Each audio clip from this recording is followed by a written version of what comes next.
Nagapati ang prosecution team nga maatag nga ginpakigbahin sang testigo nga si State Auditor Zylene Del Campos ang Commission on Audit, Intelligence and Confidential Funds Audit Office o kung kawa ICFAO ang mga pagsulundan sa idalom sing Joint Circular 2015-01.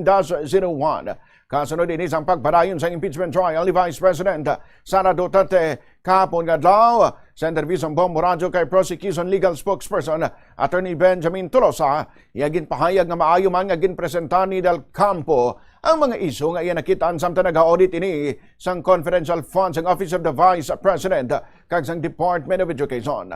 Nakip na diri ang mga partners appreciation night, tree planting, Christmas parties nga hindi dapat nga gastusan gamit ang nasambit nga budget.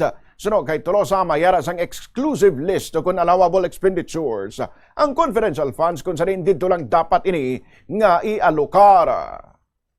Natutuwa kami sa naging testimonya ng witness namin from representative ng COA, ICFAO, na si Ms. Zylene Del Campo dahil na paliwanag niya ng mabuti ano yung mga importanteng mga alutuntunin na nakapaloob dito sa Joint Circular 2015-01. Bukod dito, inisa-isa na napakarami yung mga issues na nakita niya nung siya ay nag-audit nung paggamit ng confidential funds ng Office of the Vice President at Department of Education. Kasama na dyan yung mga lumalabas, ginamit itong pera na to para sa tree planting, gift giving at kung ano pang mga okasyon na sinabi ng testigo na hindi ito maaari dahil dito sa Joint Circular may exclusive list ng mga purposes kung saan pwedeng gamitin ang confidential funds at hindi yan nakapaloob doon.